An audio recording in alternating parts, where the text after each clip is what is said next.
Dear students, we are going to start a very important article, uniform motion. Uniform का मतलब होता है बराबर, यकसा, एक जैसा। अब मोशन की बात आ रही है तो अगर 1 मिनट में आप 1 मीटर की दूरी डिस्टेंस करते हैं तो फिर अगले मिनट में भी आप 1 मीटर की डिस्टेंस को कवर अगर करें तो इसी को कहते हैं uniform motion. A body is said to be in a uniform motion. एक बॉडी को यूनिफॉर्म मोशन में कहा जाता है कब? If it travels equal distance, अगर ये ट्रेवल करे, कवर करे, तय करे बराबर दूरी in equal intervals of time, बराबर समय अंतराल में।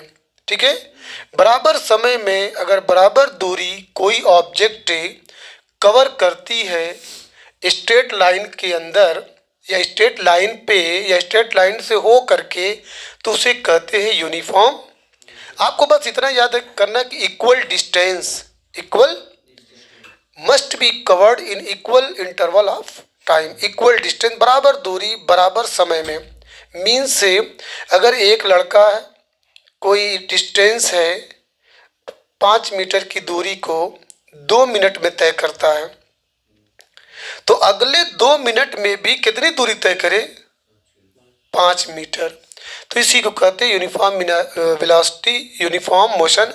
Vehicle running with the constant speed of 10 metre पर सेकंड। एक व्हीकल है जो एक कांस्टेंट स्पीड के साथ चली जा रही है 10 मीटर पर सेकंड, मीन्स 1 सेकंड में 10 मीटर।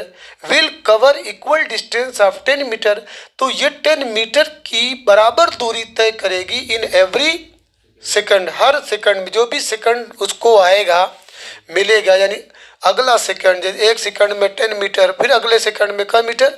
10 मीटर। ऐसा नहीं होना चाहिए कि 1 सेकंड में अगर 10 मीटर की दूरी तय किया है तो अगले 1 सेकंड में 9 मीटर हो जाए, 8 मीटर हो जाए या 11 मीटर हो जाए। ऐसी कंडीशन अगर आएगी तो उसको नॉन यूनिफॉर्म मोशन कहेंगे। So its motion will be uniform. Note है, फॉर अ यूनिफॉर्म मोशन, एक यूनिफॉर्म मोशन के लिए एक स्ट्रेट लाइन के along in a given direction, दिए हुए डायरेक्शन में the magnitude of the displacement, तो डिस्प्लेसमेंट का जो मैग्नीट्यूड है is equal to the actual distance covered by an object. कल बताया गया था कि डिस्टेंस और डिस्प्लेसमेंट में क्या डिफरेंस है। डिस्टेंस आपका स्केलर क्वांटिटी है और डिस्प्लेसमेंट आपका वेक्टर क्वांटिटी है। क्लियर है? Distance is scalar quantity and displacement is vector quantity. Displacement में क्या है? पार्टिकुलर डायरेक्शन का बोलना जरूरी है। क्लियर? चलिए आगे बढ़ते हैं।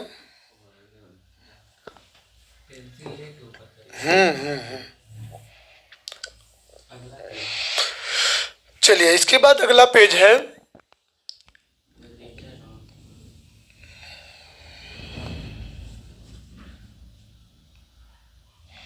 The nature of position time graph. Position time graph, ठीक है, उसका जो नेचर है किसी भी ऑब्जेक्ट का, in the following cases are. अब देखिए ये थोड़ा सा इंपॉर्टेंट है। व्हेन ऑब्जेक्ट इज स्टेशनरी, जब कोई ऑब्जेक्ट स्टेशनरी हो, मतलब ठहरी हुई हो, रुकी हुई हो, विरामावस्था में हो, गतिमान न हो, तो the distance of an object, तो एक ऑब्जेक्ट की जो डिस्टेंस है विल रिमेन अनचेंज्ड, वो बराबर बनी रहेगी। भाई जब ऑब्जेक्ट स्टेशनरी पे है, ठीक है, रुकी हुई है ऑब्जेक्ट कोई, तो उसमें क्या है, डिस्टेंस जो है वो रिमेन अनचेंज, उसके अंदर कोई चेंजिंग नहीं होगी। With the passage of time, time तो गुजरता जाएगा, टाइम चलता जाएगा, ये ध्यान दीजिएगा। ठीक है, कि ऑब्जेक्ट अगर स्टेशनरी है तो यहाँ पे देखिए ग्राफ दिख रहा है, यहाँ पे पोजीशन है ओ है, ठीक है, जहाँ पे एक्स एक्सिस और वाई एक्सिस इंटरसेक्ट कर रहे हैं, ये ओरिजिन है। यहाँ पे एक पोजीशन है डी, डी पोजीशन, और ये देखिए कि स्ट्रेट लाइन है। इट मीन्स ये उसी पोजीशन पे वो ऑब्जेक्ट पड़ा हुआ है, वो जा नहीं रहा, टाइम तो बढ़ रहा है। ठीक है, मान लीजिए यहाँ पे, ठीक है, 1 घंटा हुआ, 2 घंटा हुआ 3, तब भी ये डिस्टेंस सेम है। ये डिस्टेंस को डिनोट करता है, मतलब डिस्टेंस रिमेन अनचेंज्ड, डिस्टेंस बदल नहीं रहा है। तो the position time graph of such an object will be as shown in figure. From the graph it is clear, इस ग्राफ से क्लियर है कि position of the object, object की जो पोजीशन है रिमेन, वो बिल्कुल बाकी है with respect to time, time के सापेक्ष वो इसकी जो दूरी है वो एक ही जगह पे पड़ी हुई है। दैट इज, इसका मतलब ये हुआ कि object is at rest, object क्या है, रेस्ट पे है, रेस्ट पोजीशन पे है। At D distance from the origin, origin से डी डिस्टेंस पे वो ऑब्जेक्ट बराबर पड़ा हुआ है। क्लियर है, क्लियर हो गया, ओके, कोई डाउट? अब दूसरा पॉइंट है when object is in variable motion, जब ऑब्जेक्ट वेरिएबल मोशन में हो, मीन्स ठीक है, उसके अंदर चेंजिंग आ रही है, कभी उसकी पोजीशन किसी पॉइंट पे है, फिर अगले टाइम उसकी पोजीशन किसी दूसरे पॉइंट पे हो, कांस्टेंट नहीं है, वेरी कर रहा है। तो the position time graph of varying motion will not be a straight line, इस केस में वो स्ट्रेट लाइन नहीं होगा, एज शोन बिलो, जैसा कि आप देख रहे हैं एक कर्व के फॉर्म में इसकी पोजीशन को दिखाया जा रहा है, ये पोजीशन को दिखा रहा है और ये आपका टाइम दिखा रहा है। Position time graph for moving object, ये जो ग्राफ है किसके लिए, मूविंग ऑब्जेक्ट के लिए। वो किसके लिए था, ऑब्जेक्ट इज एट रेस्ट, ठीक है। तो from the graph it is clear that object covers unequal distance, इस ग्राफ से ये पता चलता है कि ऑब्जेक्ट जो है कवर कर रहा है, ठीक है, तय कर रहा है अनइक्वल डिस्टेंस, ऐसी डिस्टेंस जो बराबर नहीं है, in equal interval of time, जबकि समय तो बराबर है, समय बराबर है, in equal interval of time, लेकिन डिस्टेंस जो है आपका अनइक्वल है।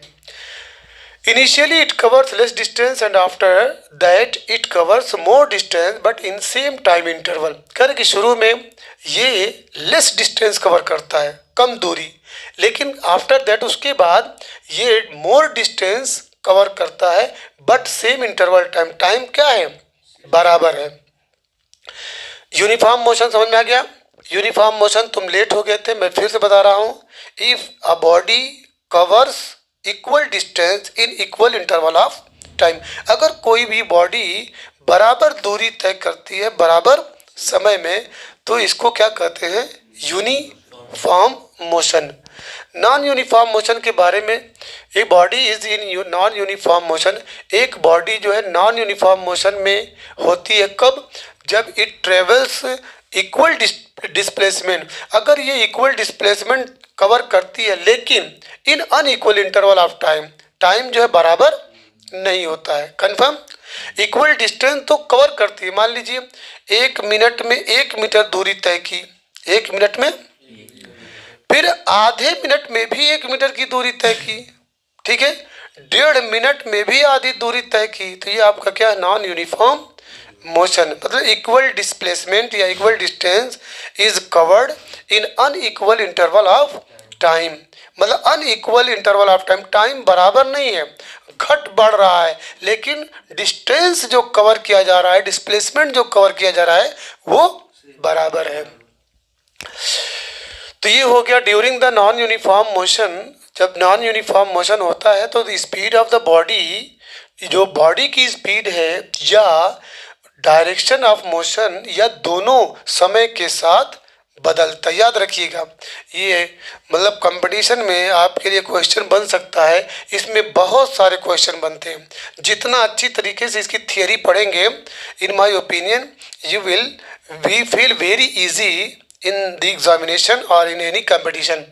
तो during the non uniform motion, जब नॉन यूनिफॉर्म मोशन होता है, अभी आपको याद करना है कि the speed of the body, body की जो स्पीड है और इट्स डायरेक्शन ऑफ मोशन, या मोशन का जो डायरेक्शन है, बॉडी की स्पीड और मोशन का डायरेक्शन, या दोनों मतलब बॉडी की स्पीड और उसका डायरेक्शन, जाहिर सी बात है आपको डायरेक्शन अगर समझना होगा तो मान लीजिए ये सर्कुलर मोशन हो रहा है, इस पर बॉडी कोई मूव करेगी तो उसका डायरेक्शन लगातार क्या होगा, बदलता जाएगा भाई।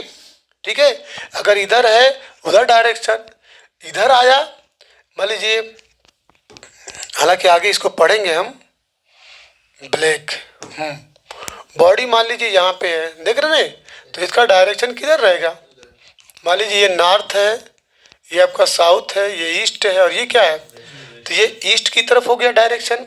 फिर बॉडी मान लीजिए यहाँ आ गई, तो इसका डायरेक्शन किधर हो गया, साउथ की तरफ, इधर आ जाएगा। ठीक है, तो इसका डायरेक्शन, ओके क्लियर है, समझ में आ रही बात। तो अगर क्या नाम है कोई बॉडी सर्कुलर मोशन में है तो इट्स डायरेक्शन, ठीक है, विल बी चेंज या चेंजिंग कॉन्टिन्यूसली। तो ये कह रहे हैं कि during the non uniform motion, जब नॉन यूनिफॉर्म मोशन होगा, नॉन यूनिफॉर्म मोशन क्या है, equal distance is covered in unequal interval of time. तो इसका जो है स्पीड भी और डायरेक्शन, या दोनों ये टाइम के साथ क्या होगा, बदलता जाएगा। The velocity of the vehicle की जो वेलोसिटी होती है is different at different instant, so it has non uniform motion. आप जो बाइक चलाते हैं, ठीक है, मान लीजिए बाइक घर से लेके निकले, ठीक है, तो आप जानते हैं भीड़ है, भीड़ रहेगी तो आप गाड़ी तो बहुत स्पीड में चलाएंगे नहीं, तो आपका जो ये स्पीड है, गाड़ी की स्पीड है, कैसा किस फॉर्म में रहेगा, नॉन यूनिफॉर्म मोशन में रहेगा।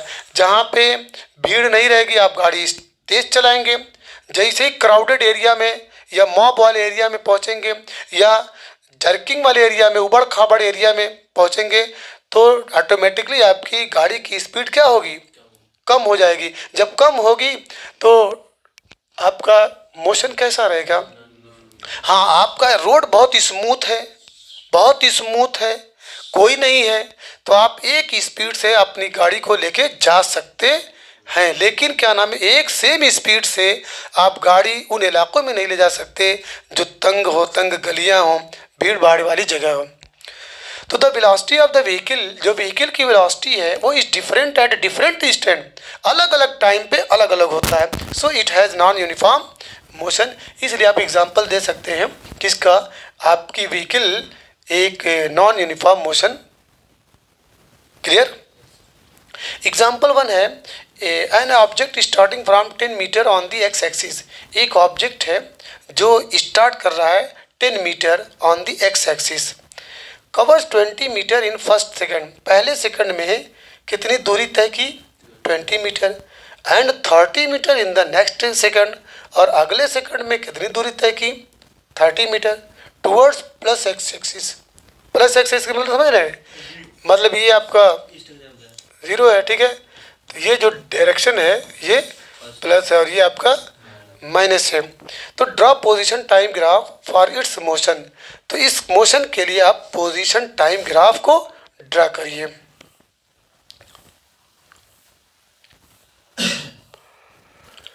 देखिए, just plot the position of the object at different stand, यही था ना।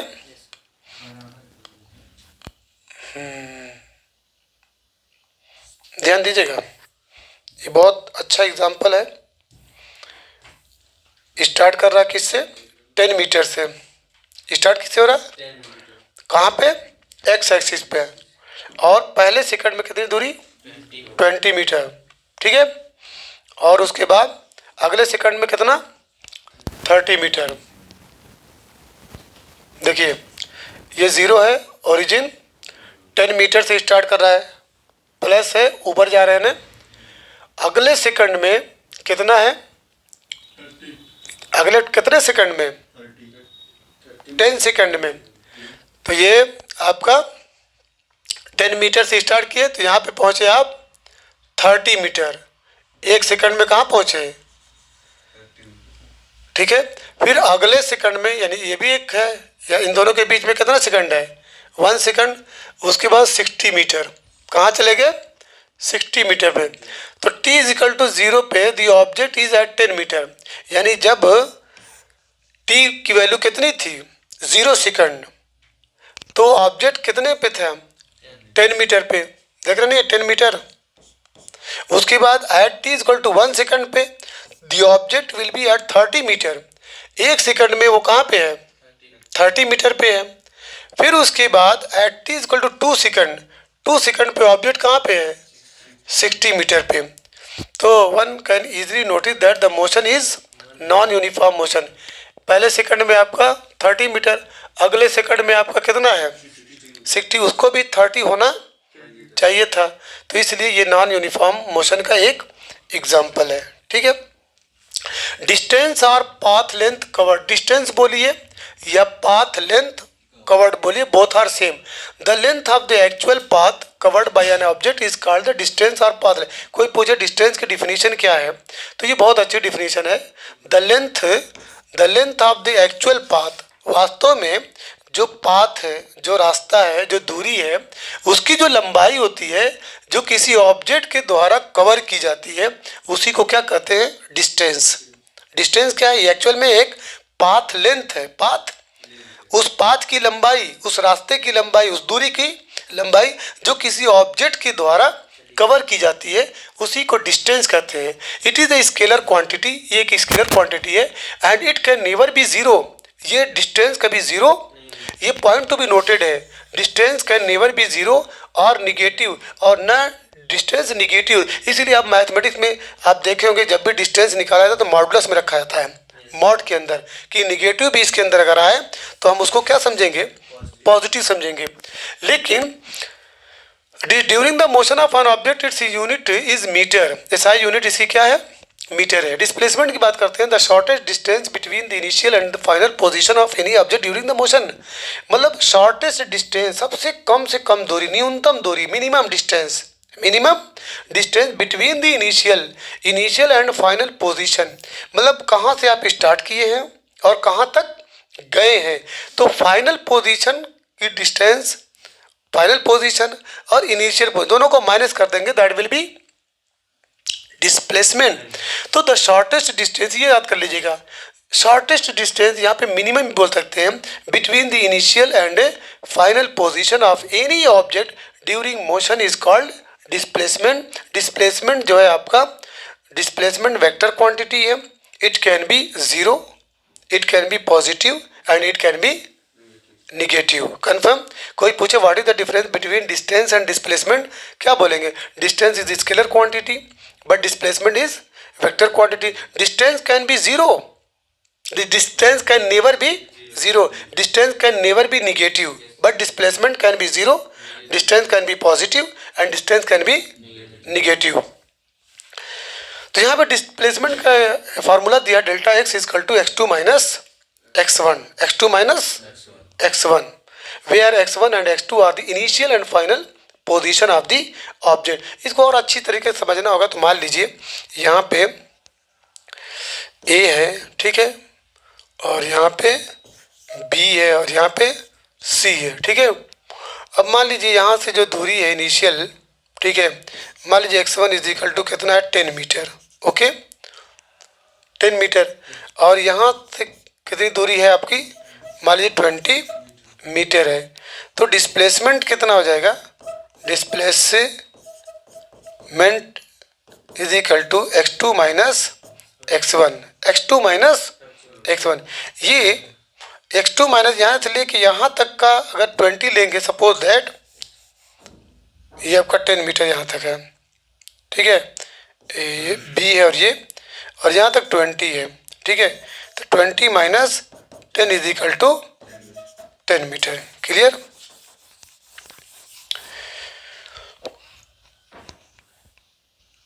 क्लियर हो गई। अभी speed and velocity,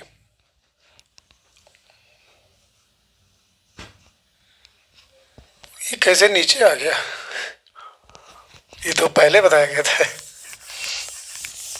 speed and velocity, ठीक है, the distance covered by an object, किसी भी ऑब्जेक्ट के द्वारा जो डिस्टेंस कवर की जाती है, जो दूरी चली जाती है, divided by the time, time से अगर उसको डिवाइड कर देंगे, ठीक है, तो उसको क्या कहते हैं, स्पीड कहते हैं। Speed equal to distance travelled upon time taken, होता है ना, चाल बराबर दूरी बटा समय, स्पीड। और स्पीड, अब यहाँ पे जब आप वेलोसिटी लिखेंगे तो डिस्टेंस की जगह क्या लिखेंगे, डिस्प्लेसमेंट लिख देंगे। स्पीड स्केलर है और डिस्प्लेसमेंट वेक्टर है। तो speed is scalar quantity. The speed of the object for a given interval of time is always positive. Speed हमेशा क्या होगी? पॉजिटिव होगी। इसकी जो यूनिट है मीटर पर सेकंड एसआई में, और सीजीएस में इसकी यूनिट सेंटीमीटर पर सेकंड। क्लियर? एवरेज स्पीड क्या है? Average speed of an object in a certain time interval is the distance covered by the object that time interval divided by time. Average speed total distance upon total time को क्या कहते हैं? Average speed कहते हैं। आगे बढ़े।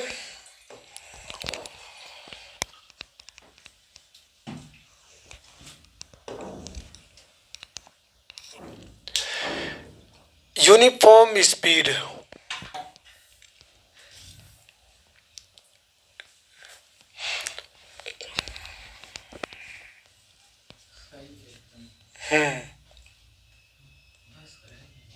Uniform speed of an object is moving with a uniform speed. It means that it covers equal distance in equal interval of time. इससे पहले पढ़ चुके हैं यूनिफॉर्म मोशन, ठीक है, जिसमें ऑब्जेक्ट जो है इक्वल डिस्टेंस कवर करता है in equal interval of time. तो यहाँ पे अगर कोई ऑब्जेक्ट जो है मूव कर रहा है यूनिफॉर्म स्पीड से, इसका मतलब ये होगा कि ये कवर करता है equal distance in equal interval of time. हो गया यूनिफॉर्म स्पीड। वेरिएबल और नॉन यूनिफॉर्म स्पीड में क्या है कि एक ऑब्जेक्ट जो है मूव कर रहा है नॉन यूनिफॉर्म स्पीड। इसका मतलब क्या होगा कि it covers equal distance in unequal interval of time. Clear हो गया? क्लियर हुआ कि नहीं? बोलिए, यूनिफॉर्म स्पीड क्या है? Equal distance is covered in equal interval of time. अब उसी को ये भी बोलिए, equal distance is covered in unequal interval of time. Equal distance दोनों बोल दीजिए, एक में in equal interval of time है और दूसरे में अनइक्वल इंटरवल ऑफ टाइम। चलिए ये हो गया। एक एग्जांपल लेते हैं कि एक ट्रेन जो है 100 मीटर लंबी है। एक ट्रेन 100 मीटर लंबी है और मूव कर रही है। स्पीड कितना दिया? 60 kilometre per hour. In what time shall it cross a bridge of 1 kilometre long. कितने समय में ये 1 किलोमीटर की ब्रिज है, 1 किलोमीटर का पुल है, तो कितना टाइम लगेगा उस पुल को पार करने में? आप क्लास 8 में पढ़े थे कि दोनों की डिस्टेंस को हम ऐड कर देंगे, दोनों की लेंथ को। ब्रिज की भी, ब्रिज 1 किलोमीटर का है, ट्रेन की लंबाई कितनी है? 100 मीटर की। दोनों को लेंथ जोड़ देंगे तो ये डिस्टेंस हो जाएगा। और टाइम का फार्मूला मालूम है, time is equal to distance upon speed. समय बराबर दूरी बटा चाल। एकदम याद रखिएगा, समय बराबर दूरी बटा चाल। चाल बराबर दूरी बटा समय, दूरी बराबर चाल गुणे समय। ठीक है। तो एक ट्रेन 100 मीटर लंबी है जो एक स्पीड से चली जा रही है। वो स्पीड दी है 60 किलोमीटर पर आवर। आपको मालूम होना चाहिए कि किलोमीटर पर आवर जब दिया है तो इसको मीटर पर सेकंड में कन्वर्ट करते हैं बाई द मल्टीप्लाइंग 5/18। 5/18 से मल्टीप्लाई करते हैं। You should know that. ठीक है। अच्छा, क्यों ऐसा करते हैं? क्योंकि 1 किलोमीटर में 1000 मीटर होता है और 1 घंटा में 3600 सेकंड होता है। तो 1000 और 3600 को जब कैलकुलेट करेंगे तो you will gate 5/18।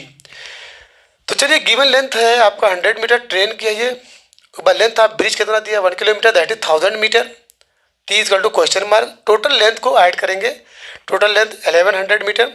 Speed of train 60 kilometre per hour है। इसको 5/18 से मल्टीप्लाई करेंगे तो यू विल गेट 50/3 मीटर पर सेकंड। फिर टाइम का फार्मूला डिस्टेंस अपॉन स्पीड, तो you will get 66 second. Okay, कोई डाउट?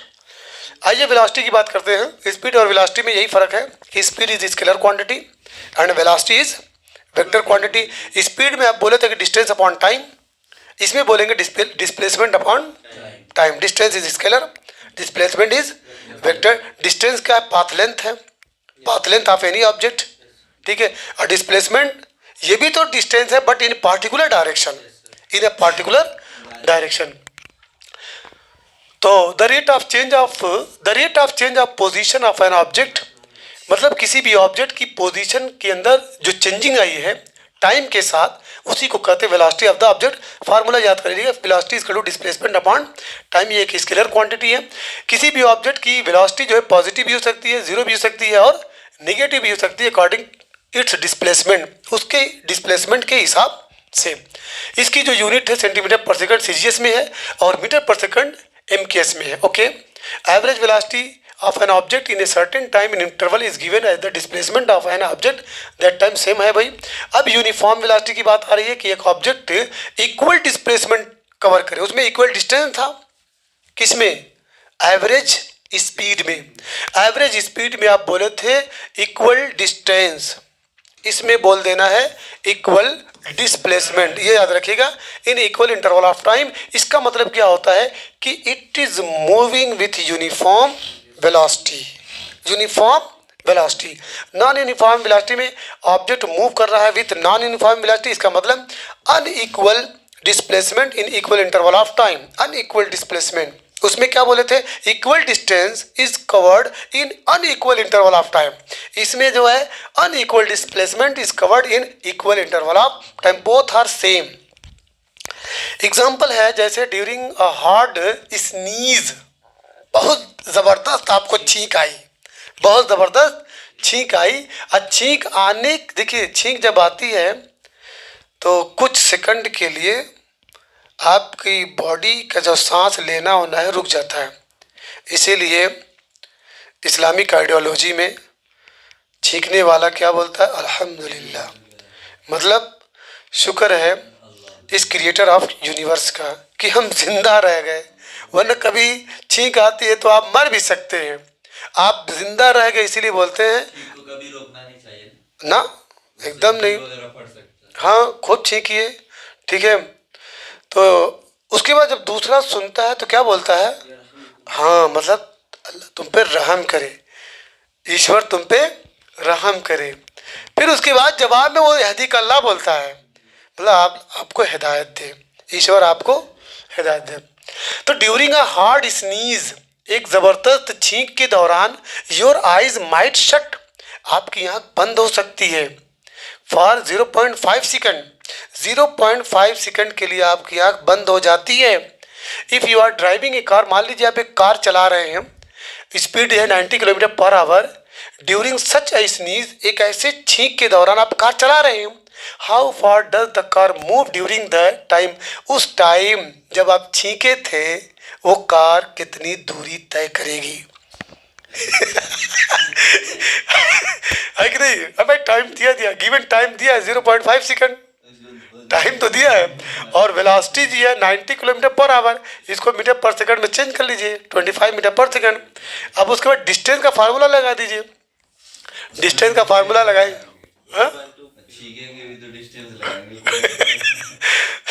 तो यहाँ पे देखिए डिस्टेंस इक्वल टू क्या होता है? Speed into time.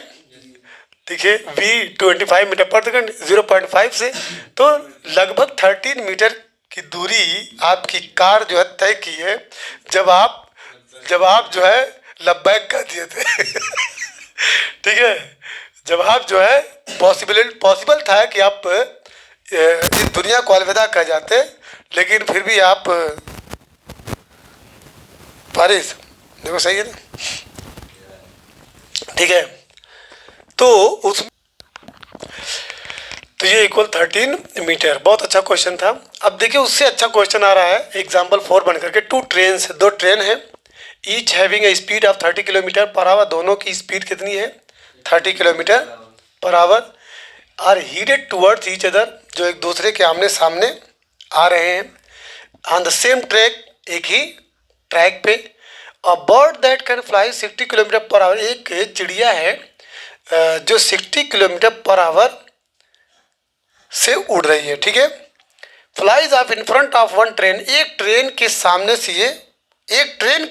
से उड़ी। When they were 60 kilometre apart, जब ये दोनों ट्रेनें 60 किलोमीटर की दूरी पे थी, जब दोनों ट्रेनें 60 किलोमीटर की दूरी पे थी, and hits directly to the other train, और दूसरे ट्रेन की तरफ जा रही थी, तो ऑन रीचिंग द ट्रेन के पहुंचने पे the bird flies back to the first train, ये चिड़िया जो है दूसरे ट्रेन की तरफ उड़ी। What is the total distance the bird travels before the train collide, तो ट्रेन को कोलाइड होने से पहले ये चिड़िया कितनी दूरी तय की? क्लियर? ये देखिए सिंबल है दोनों ट्रेन का, ये बीच में आप देख रहे हैं एक चिड़िया, दोनों के बीच 60 किलोमीटर, और ट्रेन की स्पीड मालूम है 30 किलोमीटर पर आवर। तो गिवन है बच्चों V1 is equal to 30 kilometre per hour, ये V1 बोलिए। V2 is equal to 60 kilometre per hour, ये बर्ड है, स्पीड ऑफ बर्ड, ये speed of train. D is equal to 60 kilometre. V1 को आप मीटर पर सेकंड में चेंज करेंगे तो you will have to multiply by 5/18, 8.33 metre पर सेकंड। V2 को भी कन्वर्ट कर दीजिए, 5/18 से मल्टीप्लाई कर दीजिए तो 16.67 मीटर पर सेकंड। D की वैल्यू मालूम है डिस्टेंस, उसको भी मीटर में कन्वर्ट कर दीजिए 1000 से मल्टीप्लाई करने में। The train will collide in the middle, the train will collide in the middle, delta x is equal to 30 kilometre, delta x is equal to 30 kilometre, इसके बीच में 60 का आधा करेंगे कितना हो जाएगा 30 किलोमीटर। व्हेन ट्रेन कोलाइड, जब ट्रेन कोलाइड करेगी तो v is equal to delta x upon delta t, या डेल्टा टी इधर ले जाए, टाइम पूछा है तो delta x upon v. Delta x की वैल्यू कितनी है 30,000 और v की वैल्यू कितनी है 8.33, इसकी value 3601 second. Now v is equal to delta x upon delta T, तो delta x is equal to V delta T, इसको जब कैलकुलेट करेंगे तो you will get 60 kilometre. Confirm. चलिए ये थोड़ा सा इंपॉर्टेंट क्वेश्चन था। अब आते हैं पॉजिटिव वेलोसिटी किसको कहते हैं। If the displacement is positive, अगर डिस्प्लेसमेंट आपका पॉजिटिव है तो वेलोसिटी भी क्या होगी positive. For positive velocity, positive velocity के लिए the slope of xt graph, xt graph मतलब x से denotes distance and t denotes time, ये आपका x है जो डिस्टेंस को डिनोट करेगा, ये आपका टाइम, यानी y एक्सिस पे आप डिस्टेंस को दिखा रहे हैं और x एक्सिस को, x एक्सिस पे टाइम को डिनोट कर रहे हैं। तो the slope of xt graph, xt graph का जो स्लोप है वो क्या होगा पॉजिटिव होगा। देखिए xt graph for positive velocity, slope of line mn, ये mn का स्लोप जब निकालेंगे तो x2 माइनस x1, x2 ये डिस्टेंस x2 की है और ये डिस्टेंस x1 की है, यहाँ तक t2 है, यहाँ तक t1 है, तो x2 minus x1 upon t2 minus t1, ये स्लोप ऑफ लाइन है। तो अगर x2 is greater than x1, as x2 is greater than, भाई x2 बड़ा है x1 आपका छोटा है, so x2 minus x1 will be what positive, so slope is positive. ये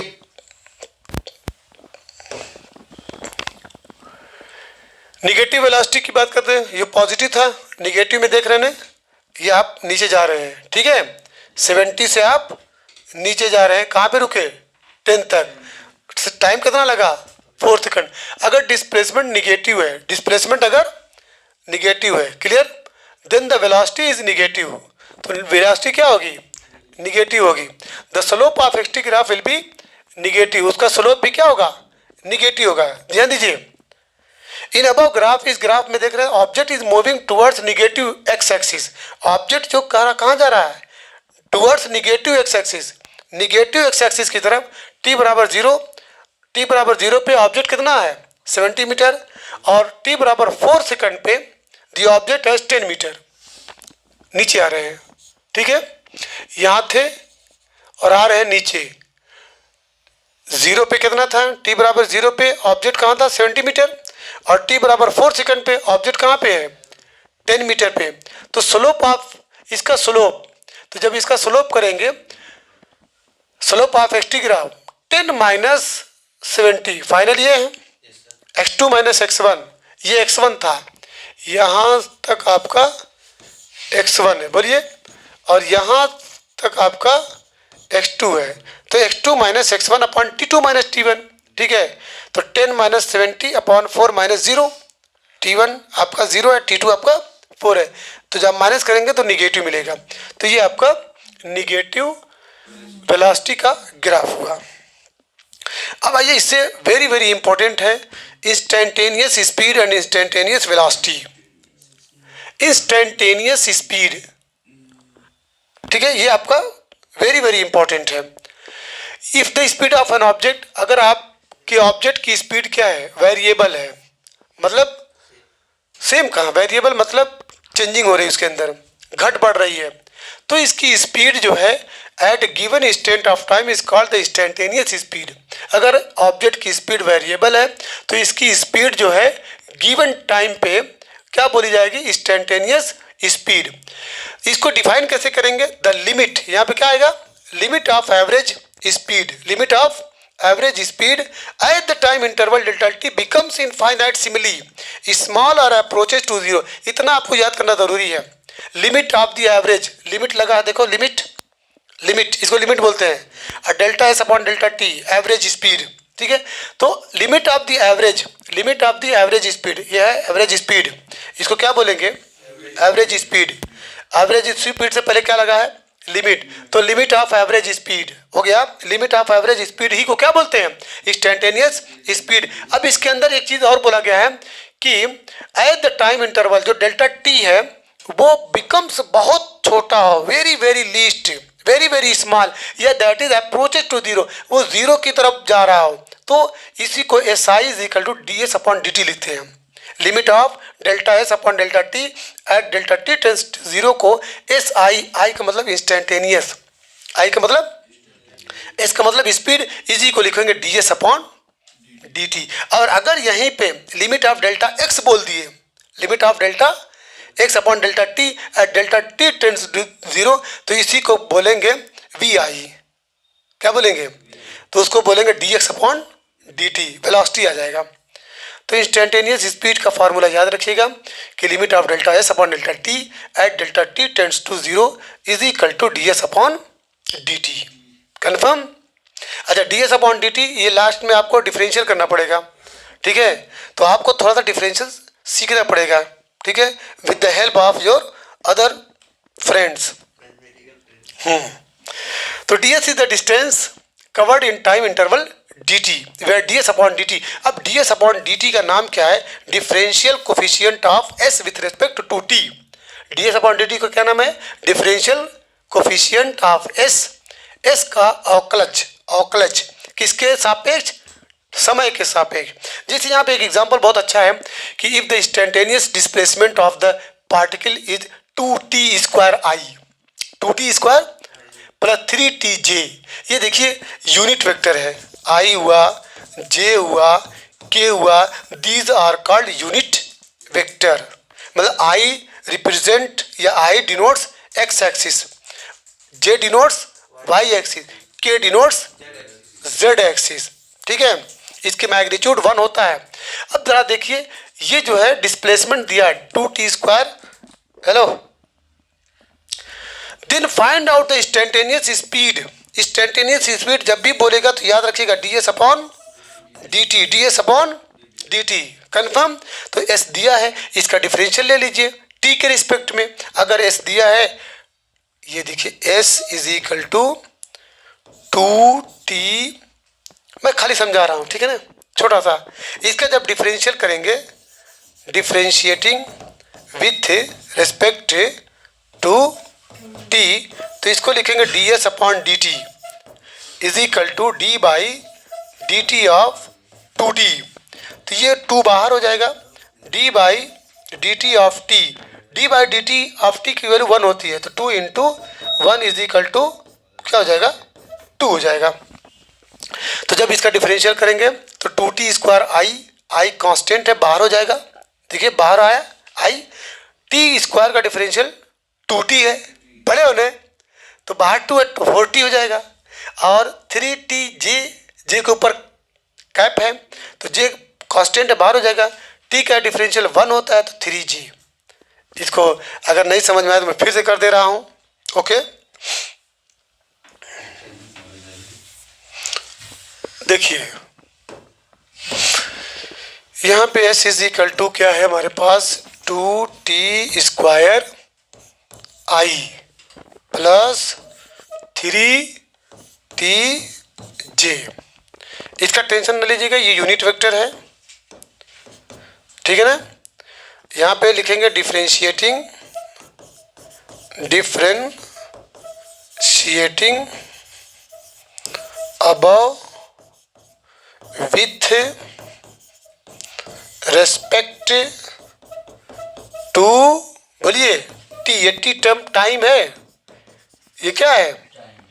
ऐसे लिखने के बाद फिर आप फटाक से इसको लिखेंगे d S upon D t is equal to d by D T of two T square I plus three T J.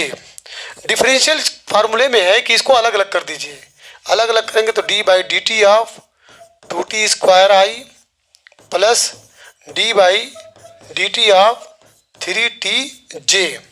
अब इसके बाद फार्मूले में है, याद रखिएगा, ये टू बाहर हो जाएगा यानी इधर आएगा, इसका भी ये इधर आएगा, तो ये चूँकि आई, ये टू, ये दोनों बाहर आएंगे, इसको भी ले लीजिए, इसको भी ले लीजिए, ठीक है।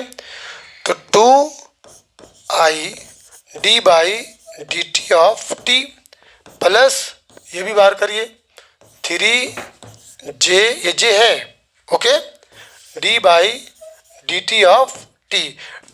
फार्मूला है डी बाई डी एक्स से ऑफ एक्स के power n is equal to क्या होता है, एन इंटू एक्स के पावर एन माइनस वन, ये फार्मूला है। यहाँ अगर d by d x of x की वैल्यू क्या होती है, वन होती है, तो डी बाई डी टी की वैल्यू क्या हो जाएगी, वन हो जाएगी। तो two I into one plus three J into one, तो फाइनल आंसर आया two I plus three J, two I plus three J. चलिए आगे बढ़ते हैं। तो फोर टी आई ना, क्या छूट गया, अच्छा टी स्क्वायर है, तो टी स्क्वायर का डिफरेंशियल टू टी होगा, टी स्क्वायर का डिफरेंशियल टू टी, तो ये हो जाएगा आपका फोर आई, ये भी फोर आई हो जाएगा, फोर, ठीक है। यहाँ पे स्क्वायर लिख दीजिए, ठीक है। तो एस आई यानी इंस्टेंटेनियस स्पीड क्या हो जाएगी, four T I plus three J. अब आ जाइए, लास्ट है इंस्टेंटेनियस वेलोसिटी। जैसा इंस्टेंटेनियस स्पीड था ना, उसमें एवरेज बोले थे, बोलिए, तो इसमें भी आप एवरेज बोलिए, डिफाइंड है the limit of average, the limit of average velocity, the limit of average velocity, उसमें बोले थे लिमिट ऑफ एवरेज स्पीड, इसमें बोलेंगे limit of average velocity at the time interval delta t become, जैसे जैसे ये बहुत छोटा होगा यानी दैट इज टू स्मॉल या अप्रोचेज टू जीरो, तो v i is equal to ये वी है, v i instantaneous velocity limit of delta x upon delta T at delta T tends to zero, और वी आई लिखेंगे या d x upon D t. चलिए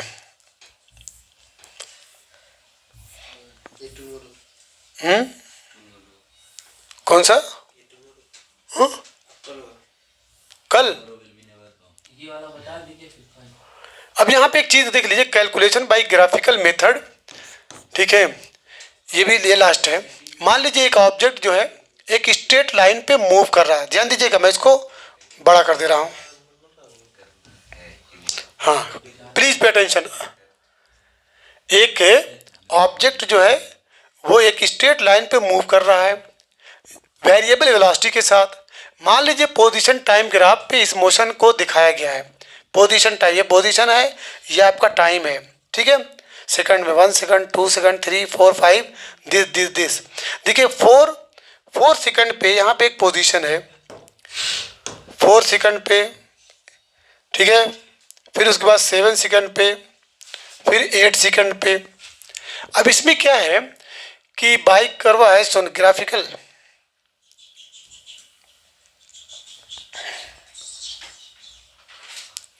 delta T is equal to 4 second, देख रहे हैं ना, टाइम कितना दिया है, that is from 4 second to 8 second, 4 second to 8 second, ध्यान दीजिएगा, 4 second to 8 second. Is the slope of straight line A B, ये आपका स्लोप है, ये क्या है,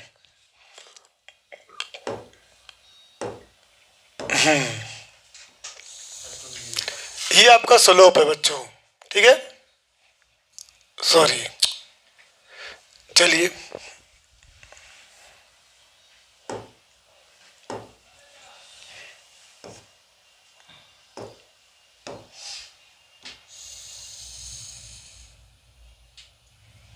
ये स्लोप है।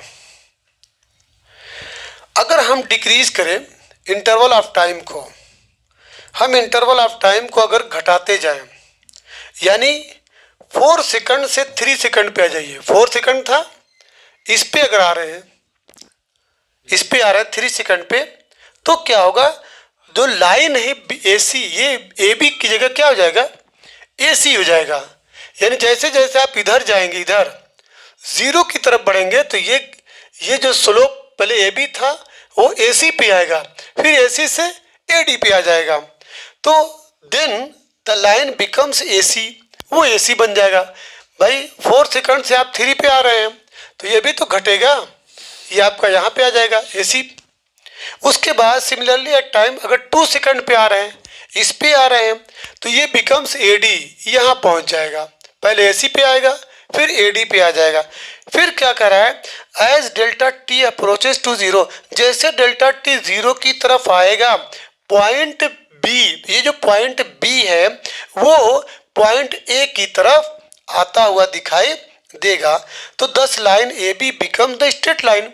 तो ये AB जो लाइन है वो टेंजेंट बन जाएगी, tangent EF to the curve at point A, hence the slope of the tangent with time axis give the values of instantaneous velocity। तो इस तरीके से जो टेंजेंट का स्लोप है टाइम के साथ, वो इंस्टेंटेनियस वेलोसिटी की वैल्यू को गिव करता देता है। Generally we use numerical method to find the value of instantaneous velocity as the limiting process becomes clear. इसका ज़्यादातर हम न्यूमेरिकल मेथड में न्यूमेरिकल वैल्यू को गेट करने के लिए निकालेंगे। तो बस ये बताना ये था कि जैसे जैसे आप टाइम को घटाते जाएंगे, 4 से 3 पे करेंगे तो ये B से C पे आ जाएगा, 3 से 2 पे करेंगे तो C से D पे आ जाएगा, तो एक तरीके से वो टेंजेंट हो जाएगा। और टेंजेंट के बारे में मालूम है कि जो कर्व या सर्कल के किसी एक पॉइंट से टच करता हुआ जाता है। चलिए, in my opinion it is enough for today's class. Tomorrow we will proceed the next